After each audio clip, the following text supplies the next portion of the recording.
Alrighty guys, the MN99 is back. I didn't have a running video on this, even though I planned to right after I got it.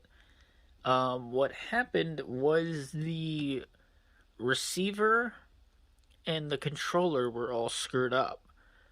So the truck would run on its own. It would not know where to go sometimes. When I was trying to go full throttle, the thing would kind of just start crawling because it didn't know where it wanted to go. You couldn't steer the thing. If you twisted the wheel to steer it, it just flipped around all over the place. Like it would go opposite directions, didn't know where it wanted to go. So I had it sent off to the hobby shop, and it's all cut open. The battery still fits in there. A little bit of a tighter fit, but it does still work. Got a whole bunch of new stuff in there. New controller, which I will show you. Super cool dude at the hobby shop. Had this in his spare parts. Works fine. This is nicer than the truck is. But that is what controls the truck now. And here she is. We will have a running video of her coming up next. I'm going to an RC meet tomorrow, so that's going to be cool. Get to see other people. And they are well aware about this truck, which is kind of funny. I posted in that Facebook group saying, you know, I can't wait for this thing to get fixed. And the person's like, oh, you're that person that dropped this off at the hobby shop. Yeah, I've seen this thing before. I know you. That was kind of funny. I guess they were there and I just didn't know who they were. I did go back and paint the indicators and everything. I couldn't stand the way that looked. Just white. Oh, kind of hard to find good reference pictures of a back of a Defender, but I think that this is correct. I think that's the most accurate that I've seen with that layout. If it's not, let me know. We are all packed and ready to go. Got everything in the back there. Jerry can, toolboxes, sliders, shovel. All of which is going to make the truck even more top heavy. Even more than it actually is. It's going to want to flip over even more now, but that's fine. It's 1/10 scale. This is actually meant for an axial SCX 10. But the truck is 1/12 scale, so it works. It's fine. As long as you don't look too into it and go, why is the shovel just immense? Well, you won't notice. So yeah, coming up next, running video.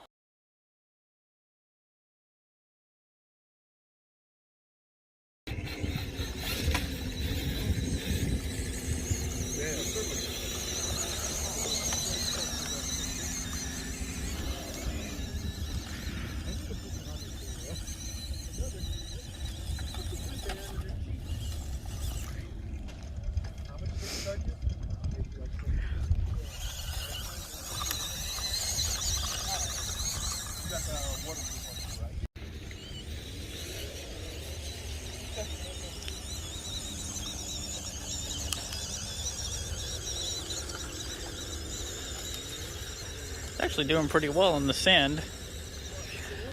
Not so good as these though.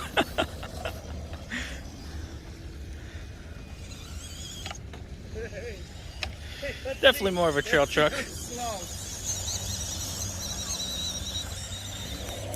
So guys, I didn't get to film too much of it, but it actually did pretty good on the sand. I'm actually surprised. I was going through some heavy sand with it, and it was doing it pretty well. We tried rock crawling with it, but this thing just does not really want to rock crawl. I didn't get too much footage because I wound up talking to the people that were there a lot, so that was kind of fun. Just kind of getting to meet the people there. It's my first ever meetup with these guys. I got sand all in there. Just gonna spray it out with some stuff. Hopefully I didn't damage anything. But yeah, I actually had a pretty good time with this truck, despite the fact that their trucks were far more capable than this thing. Theirs were insane. They cost like $2,000 or probably even more for those things. But this one was, you know, it gets a participation award. Biggest problem trying to rock crawl with this thing is the front bumper does get caught up on stuff. You can actually see it's got a nasty ding right up here. Nice little scratch that's from rolling over. Very, very top heavy truck, especially with the crap that I loaded up on top, which was a bad idea. I thought it looked cool. But this thing is way more of a trail truck than it is a crawler, which is fine. You know, like they marketed it as a crawler, but it is not. Like watching them do theirs with their really expensive stuff versus this little cheap guy. This guy was not keeping up. It was pretty funny. It's hilarious, and it's a fun little truck to just throw around and have fun with. It's got a good amount of wheel speed for what it is. Biggest problem that I had with it is this happened twice, was that it randomly cut out, and I don't know why. All I had to do was just turn it off and turn it on again, but the way that it's set up now is there is no on and off switch anymore. You just plug the battery in and then it turns on. So that's a big issue. I don't know why it's randomly cutting out. It only did it twice, but I did get a good runtime out of it. I actually had a lot of fun, despite the issues that I had with this thing. I actually still recommend these. They're on Amazon. You can get them for pretty cheap. I recommend them, despite the issue that I had where I needed to get a new thing put into it because the controller was all screwed up. I actually do still recommend these because they are really cool. They are really, really worth it. They're cool. Nice little hard bodies. So, yeah.